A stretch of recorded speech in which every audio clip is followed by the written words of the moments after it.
ever had fear keep you from pursuing something in your life? Hey there, I'm Danielle Zapchenk, and I appreciate you joining me today on the Parable Podcast. Today, we're going to meet musical artist and podcaster Marlen Lane. She shares with us about how immigrating to the U.S. made her look at her own identity. I'm still learning. And if I'm completely honest, I would just get angry. People will hold on to what they think is right rather than really listening, rather than really seeing people through how God sees them. So there's lots of disappointment in many areas. Here's my conversation with Marlen Lane.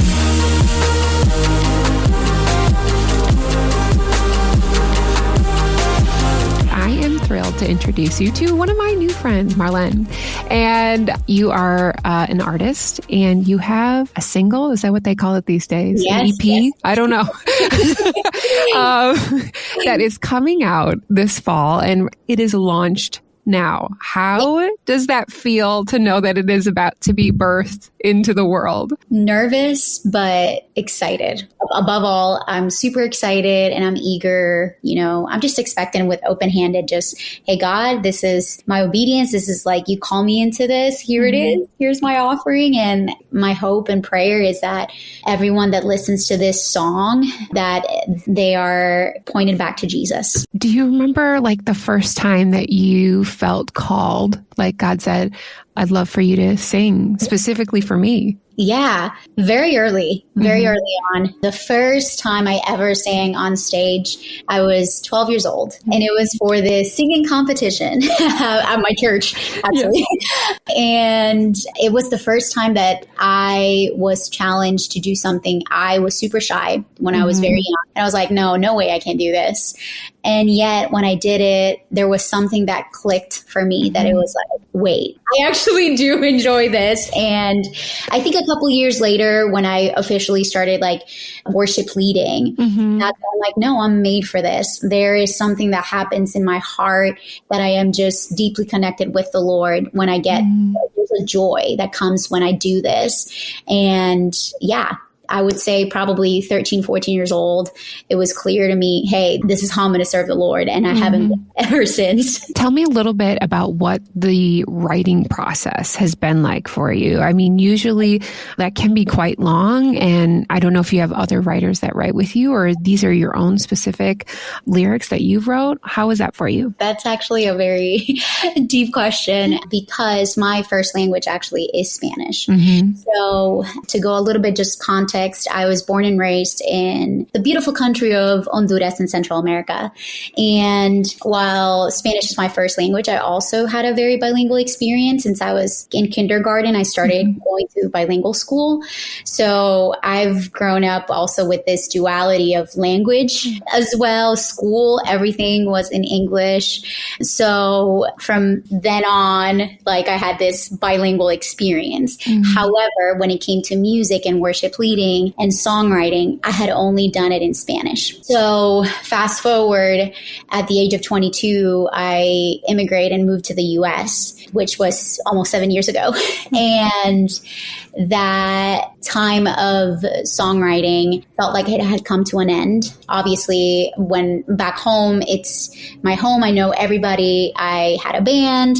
I had friends. When it comes to specifically songwriting, I really, really enjoy doing songwriting with other people as well. Yeah. So my siblings, I come from a super musical family. So a part of my first album and production back in my home country, my mom was included. My mom she's a beautiful singer, songwriter as well. My siblings, my brother plays multiple instruments. My sister sings as well and is a terrific songwriter. So it became kind of like a family project. Yeah. And I had another dear friend from church. He also came alongside, and, it takes a village. It truly does. And then fast forward to me being here, not having that, really felt like, oh yeah, no, I can't do this on my own. Like, no way. And yet then God brought a very special friend who she went to college here for songwriting.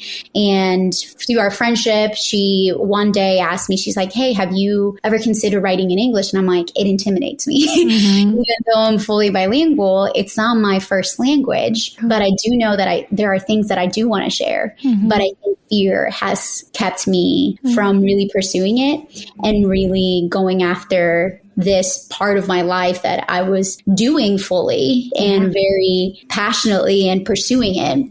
And there's more things that come before in the midst of all of this. But then she's like, would you want to come over and let's write? Yeah. And it was in that living room that we started writing. We wrote a whole song in one sitting, and we both looked at each other and we're like, wait, what? This was incredible. Let's do it again. So this was last year.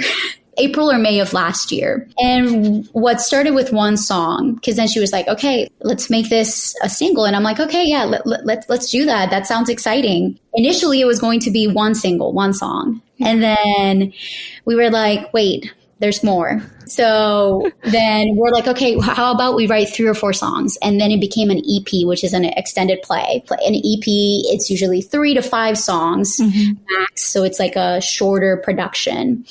And then we finished those and we're like, I think we need more. And now we created a full album. So alongside my friend, Emily, who is also the producer. So she's a co-writer as well on the album. We created this production that will be coming out next year, but I will be releasing that first song that started it all. Yeah.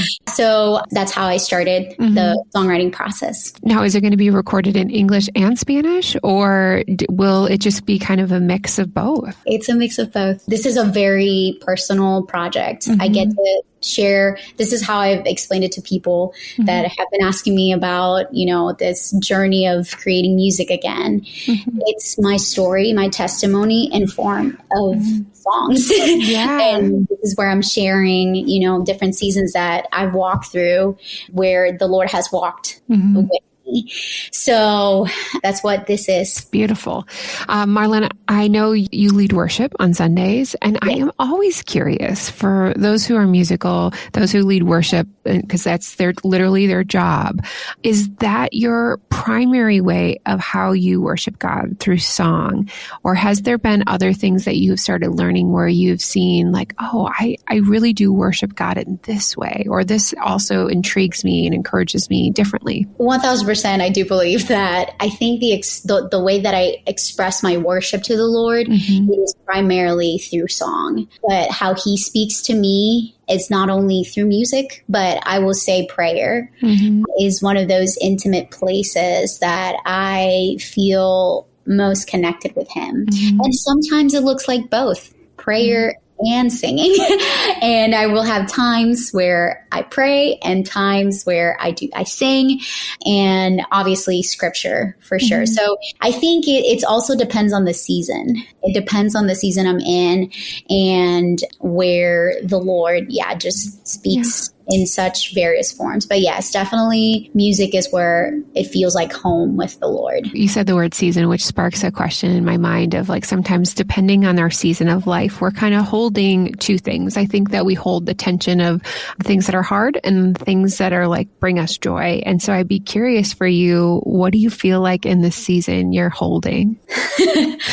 I like to describe the season of having moved to the U.S. as a both and. There has been incredible joy and things that have truly, made my life filled with the Lord and just, excitement. But there also have been a lot of hard things that I've had to walk through in the 6 years, which when I say 6 years, I'm like, oh my gosh, it feels so long and yet so short.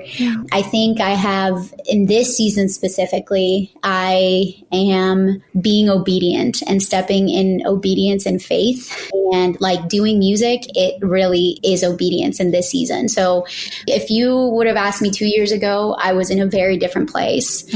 I felt like fear was still the main thing, the main motivator that was holding me back from truly pursuing what God had asked me to do a long time ago and to pursue it, and specifically through music. So I think this season has been obedience. It has been, I'm still going to do it even though I'm scared because I'm trusting you. Well, I'm sure just like your songs, how you said that is really like your testimony of your life. I think that's the beauty of each one of our stories. There's so many intricacies, like specific notes and like titles and so many things. I could come up with so many analogies to music, but I just think that is how I connect with people. So Marlen, I would love for you to share your parable story with us today. Well, I would say my parable story starts in Honduras.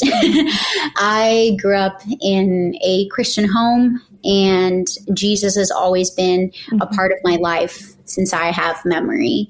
But I would say that I came to truly serve and know the Lord in my teenage years.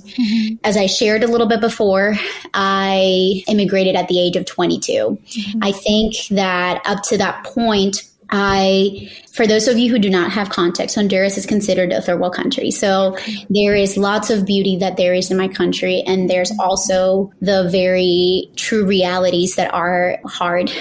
There's a lot of suffering. There's a lot of instability, lots of corruption, gang violence. And I grew up around that. And yet I grew up surrounded by like very, very strong Christians, and that one being my mom. So my mom is my main, she discipled me and she is the reason why the one person God used to really show me who Jesus is. And I think as we continue to grow, identity is we don't realize how much our surroundings really form how we see ourselves. And I think I really didn't fully understand that until I moved and I was removed from what for me was normal. And I grew up with, I grew up with my family. I come from a very tight-knit family. So we are all that we have, and we are there for each other always. So for me, moving at 22 meant leaving all of that. What was safe, I was comfortable in my sometimes uncomfortable reality. What was home looked very different in this context. While obviously there are many things that my life changed for the better, there was aspects of safety, that I had never experienced before, financial opportunities, resources, access that it seemed overwhelming. I was like, oh, wait, that's a thing here. Okay. So it just came with lots of challenges of, oh, wow, I have to start over. And I was also the first one in my family to immigrate. And that meant I didn't have a footprint of what immigrating to a new country looks like. So arriving here, it was filled with a lot of the both and. That's why I said my life has been both and. There's been lots of beauty, but also lots of hardships. And at 22, I also got married to my husband. That's the reason I immigrated here. So I'm starting new marriage. I'm starting just everything is new, even though I am fully bilingual and English is something I'm able to use to communicate culturally. I was not prepared for the differences that there were going to be. I come from a collective community-minded people, and I have found that here in this context, it's more individualistic. So it shocked me at first, and I truly didn't know how to proceed. And that led to sort of identity crisis because I didn't know where I fit in. I hear the things people say about immigrants. I hear the things, or even when I introduce myself and they ask me, where are you from? And I tell people Honduras, and their body language changes. For some people, it was, I think, just more surprising. I don't fit this box of what people think immigrant is. I get the common question of, oh my gosh, your English is so good. Wait, how is that possible? And while I understand that probably the immigrants they've met in their lives have accents, which I think accents are beautiful. I mean, the fact that someone can speak another language is astonishing. It's hard to learn a new language. But anyway, so it was just fire hose information of experiences of things that I had never experienced before in my context in my country. So it was truly overwhelming. And it's interesting how the enemy is very sneaky, and this is grounds for him to really run rampant with lies. Then he started filling my mind with, oh, this is how people expect for you to be. This is are the things like now I also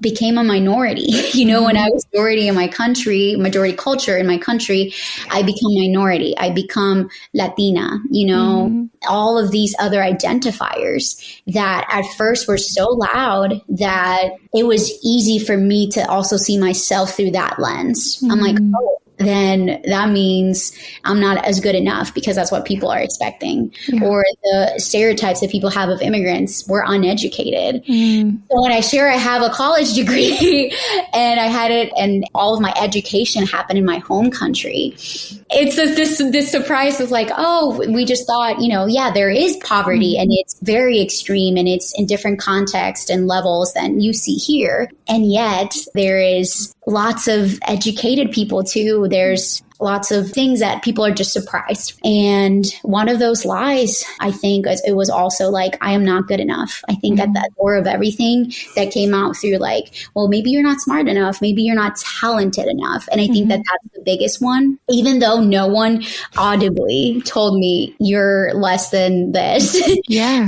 But there were definitely messages that in social media, and you look at the news outlets and how people speak about my people. And I'm like, well, I guess, it really, even though I know that is not true, it is hard messages that, it's hard to combat against, and that are challenging. So I had to really go through this process of God broke down all of these things that even I thought identified me and said, my child, you are my daughter. That is your primary identity. And these are the ways. Look, culturally, I celebrate that I'm Latina. I celebrate that I speak Spanish. I celebrate, all the things that my experience that, when I have stories on stories from back home of just God and his beauty and the amazing things that he did through me and in me while I lived there. That have very much formed who I am today. So it led me to really be broken down to hit rock bottom and for God to say, let me build it back up. Yeah. Let me remind you of your true identity.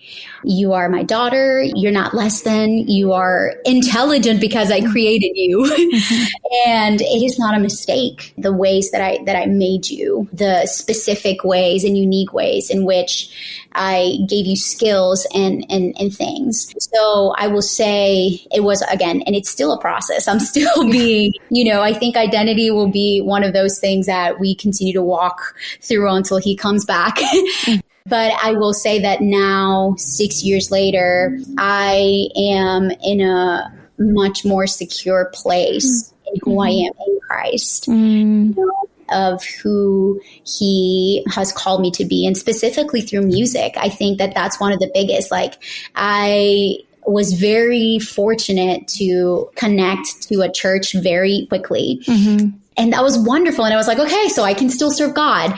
It was 2 weeks after I moved to the country and I was already leading worship at our local church at that time. And I was like, okay, God, well, definitely you made a way, you opened the doors. But when it came to sharing songwriting and doing music in the way that I did back home, my heart was like, no, I'm not going to do that. I can't do that. Who am I? No, I can't do that no more.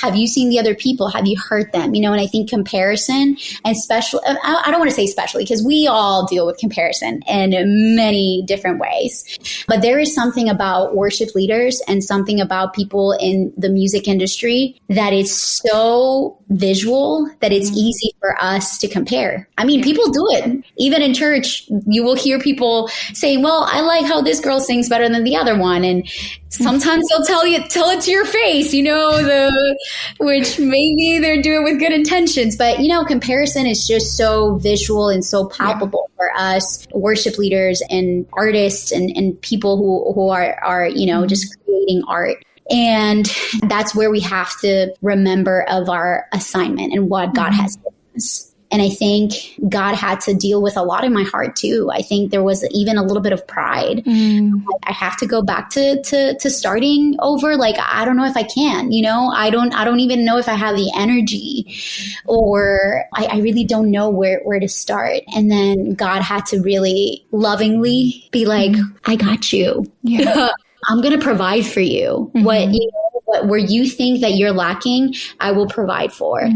So that is what in the last 2 years, he has really now, once I decided, I was like, okay, we're going to do this, God, and I'm going to trust you. Yeah. And I left a full-time job to pursue music. And I'm like, I'm crazy. Who am I? Like, what am I doing? This seems wild. Like, why am I doing this? And he used specific people, Ligia being one of them, who had as a guest, who really, truly challenged me with questions. Yeah. So, like, okay, so what if? What are the fears? Talk through those. And what is God asking of you? And in the end, I have a choice. I'm either going to be obedient to him or I'm not. And I remember this can be a little bit cheesy of a quote, but it's either the pain of staying the same or the pain of starting, Yeah. So there is going to be pain in either situation. And I'm like, I don't want to look back and say, I regret not obeying God to what he called me to. Absolutely. To make music, to write songs for his glory. And I think in the end, I also had to understand it's not about me. Yeah. And once I truly understood, yes, it is the stories and it is about how he specifically revealed himself through my story. But in the end, it's about him and about giving him the glory. And the way I do it, it just happens to be through song, but the assignment is the same. Yeah. To share his gospel truth, to share that he's the only way, the only truth, the life that we, that there's hope in him. The identity piece, I had to get to that place of like, I'm his child. Yeah. Gosh, there's like so many pieces of your story that resonate with me. And also it just made me think, like, I have so many questions. One, I want to say thank you for sharing your immigration journey, because I think that is why stories matter. When we don't have the context for something, whether it is about immigration or it is about alcoholism or something that we just don't understand, because we are not living in proximity with someone, it's easy to judge. It's easy to hear a news story and assume that it is true, or not really have all of the facts. And when I get to hear people's story like this, it gives me it helps me just take it down a notch, Danielle. Remember, we don't need to be prideful. We need to come into this world open-handed. And how can we love our other brothers and sisters? So thank you for sharing that. I really appreciate that. Marlen, when you think about, your identity, because you said that word so many times, that's good. That's good, because we see that is what God is teaching you through this. In addition to talking with other people, there was this develop that you had to walk through of, stripping things away, getting that truth back in, reminding it for yourself.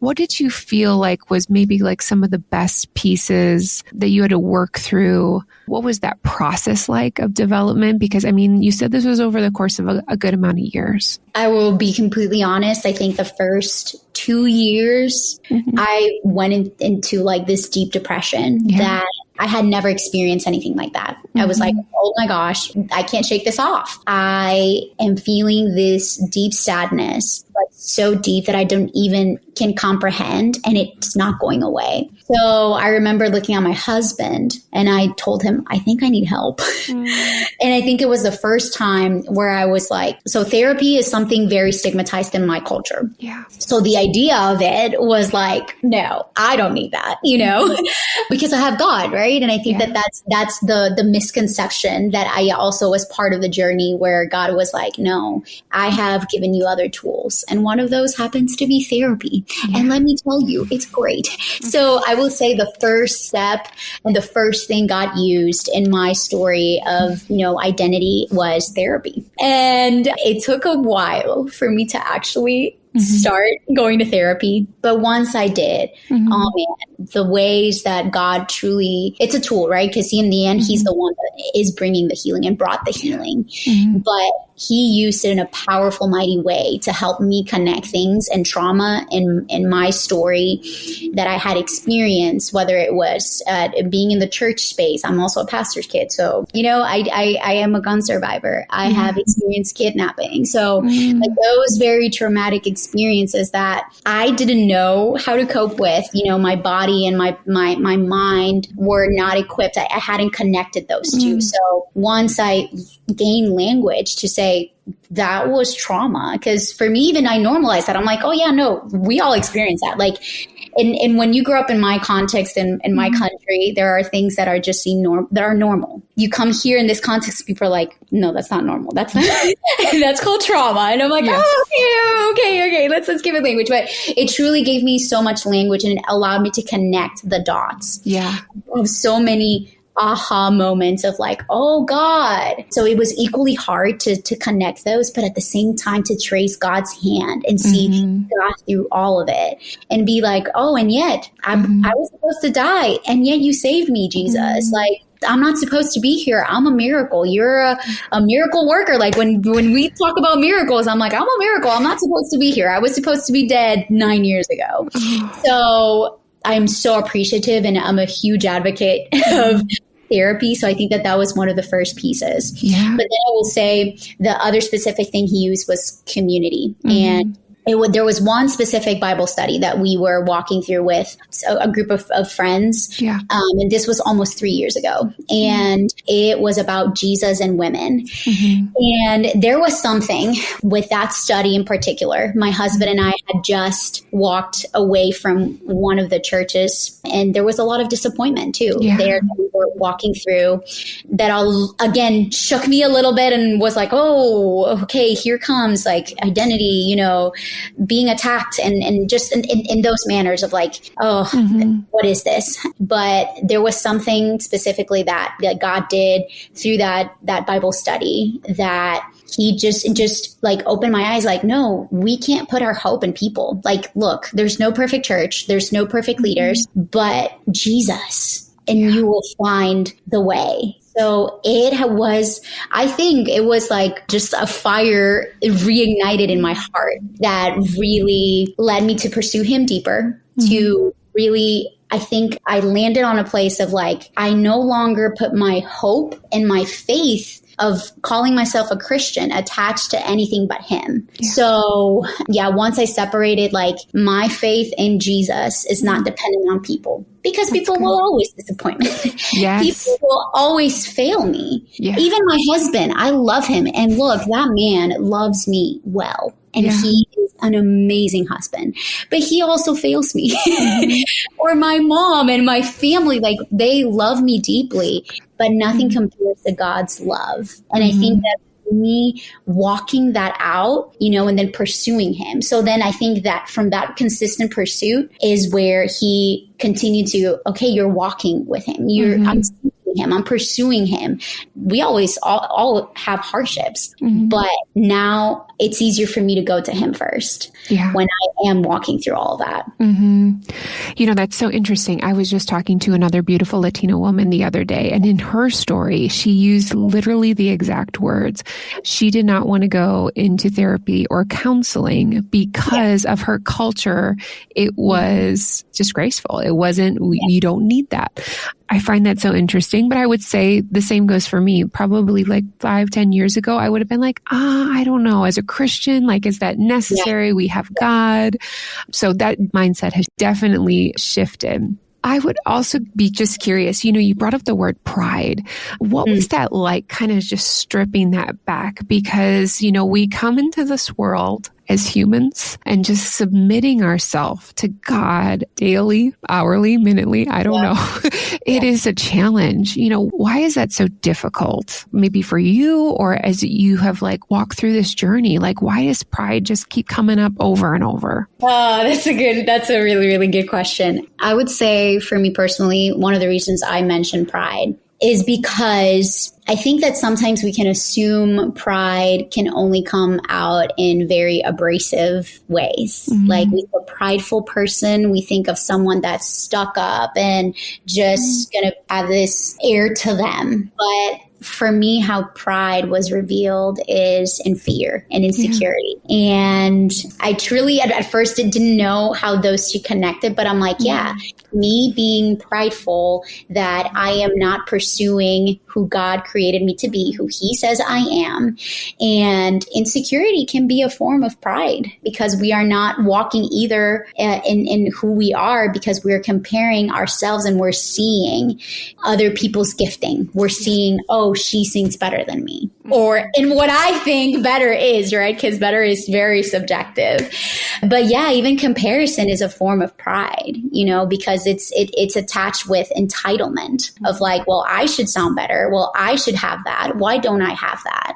And I think that that's how it specifically was revealed to me. It was like, oh, you're being prideful too. Why are you concerned of how they sound or what they have, while God is really, he planted you here. Look right here. Yeah. Look at what he has given you.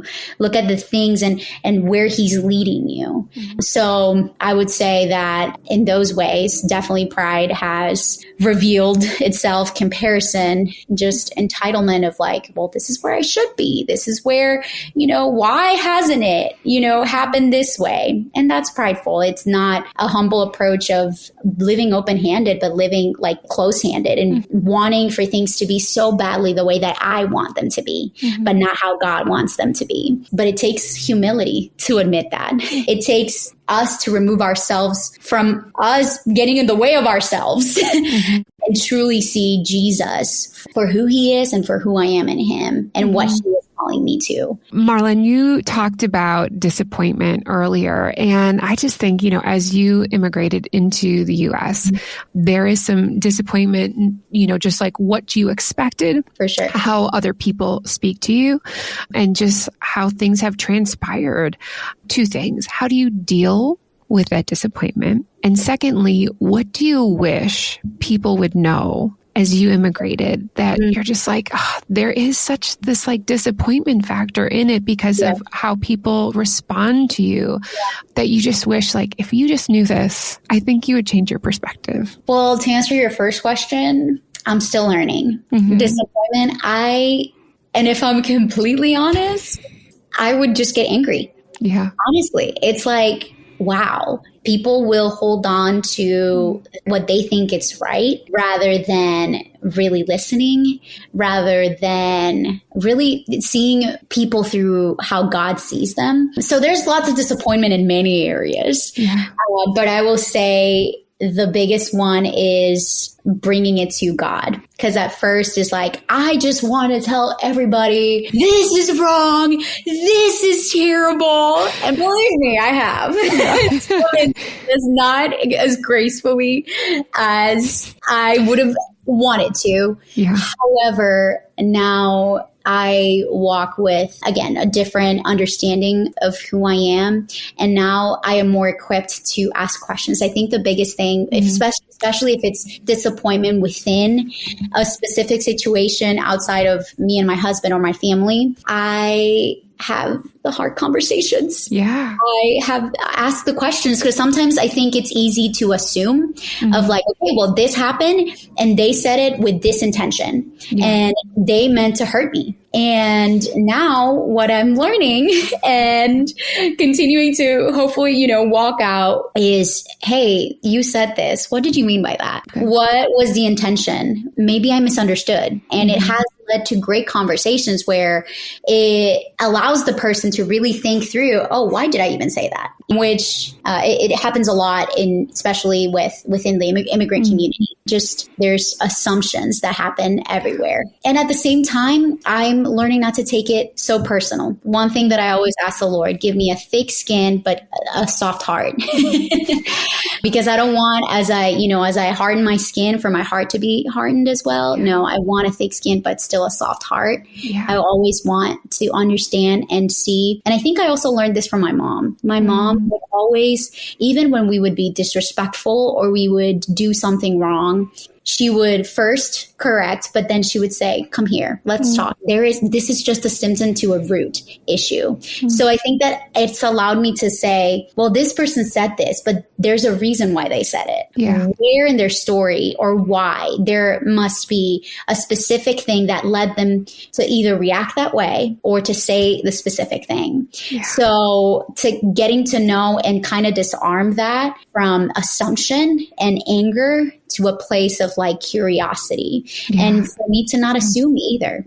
And that also goes hand in hand with answering your second question. What I do wish people would do when experiencing people of different cultures or, different backgrounds is curiosity. We have lost a curiosity as human beings in general, but I think also just in this cultural context, we see a lot of things and it's incredible how we are influenced by media. Whether that's movies, that's TV, that's social media, especially.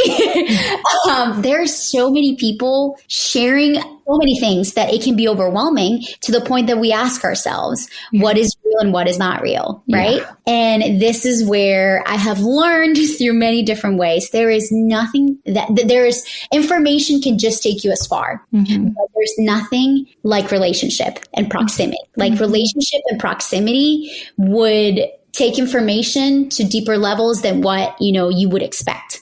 So when I've taken as a mission for myself and God was like, okay, well, you're going to be a missionary with your story here in this context. And at times it's hard because it's a lot of educating and sharing, but I also take it as a responsibility because I know I am a bridge in my community. Just by the fact that I speak English and I'm fully bilingual, I know I'm a bridge. I'm connected to my people. And I'm like, here are our stories. Here are our stories. This is our pain, but look at the hope. Look at the resilience. Look at Jesus through us too, because God is a creative God and he created all of us specifically and allowed for things to, in the world to happen in the way they did. So I would say curiosity and get to know people's stories. And I think that that's why you doing this and making space for people to know stories, it truly takes away assumptions that we've made. And we only have a frame of reference, right? I know that when people meet me, this is how it usually goes. Like, oh, you're from Honduras. And here's the reality. There's a lot of missionaries that go. So usually I know people, oh, I went on a mission trip to Honduras. That's how I met my husband too. That's a different story. But I think that when you talk about disappointments too, and this is just something as I share as well that I feel very led to share. I grew up since I was probably 4 or 5 years old. There's a right way to do mission trips and a wrong way to do it. Yeah. 1000%. And I experienced both. Again, I met my husband through there, so that was the right way. But I think what surprised me the most is that people, when they would come on mission trips, I was treated differently and people were treated differently. But when we're on their home turf, so I'm like, oh, now we're in your territory and we're not fully welcomed, but we welcomed you in our homes and we fed you and we gave up our beds for you because that's what we do, right? We serve brothers and sisters in Christ. But again, then becoming an immigrant and then also becoming an issue that people like a matter, like, you bring the word immigration and people tense up. What? Never. Yes, never. Right. And I'm like, well, and even like, if I can share as well, that is why one of my dear friends, Anna, who was born and raised here in North Carolina, we felt very led to share about immigration. And I'm like, are we crazy? But I'm like, no, because we're not talking politics. We're depoliticizing this very matter that at the center of it, there is people. Here are stories. And that will help understand who we are, because any news, any information that you will find out there will always be incomplete to what the real story is. So good. This was such a lovely conversation. I appreciate your perspective so much. Can you let us know, what is the name of your album coming out? Actually, that's kind of a secret right now. No, but I can share with you the song that I will have out by this point is called Your God, My God. So this is now available. Yes. So exciting. Please listen. Marlen, if they wanted to connect and reach out to you, how can they do that best? So I will say the quickest way would be on Instagram. That's the main social media outlet I use. So you can find me there as Marlen_Sarai. And I know you said you were going to share that. So yeah, you can find me there, DM me, would love to connect for sure. My website, and it's going to be saraimusic.com. Those are the best ways to reach out to me and stay in contact. And the song is out, it's available it's going to be streaming where music is played. So Spotify, Apple Music, all the outlets out there. Yes, it's so exciting. I can't wait for this next season and hear all about what it was like to just watch this happen. So thank you so much for being on the Parable Podcast today. Thank you so much for having me. Even though we've been here, shed a lot of tears here, spent a lot of years here. My God, lead me through the darkness when it all seems hopeless. I'm here and all I know is your God, my God. Your God, my God. I am so appreciative of Marlen's story and her thoughts on identity, immigration, and even our pride. To connect with Marlen, simply visit daniellezapchenk.com for details. And here are 2 reflection questions from our time together today. Number 1. When walking through disappointment, how can you equip yourself to ask questions and have the hard conversations? Number 2, in what ways or conversations can you add in curiosity to your day?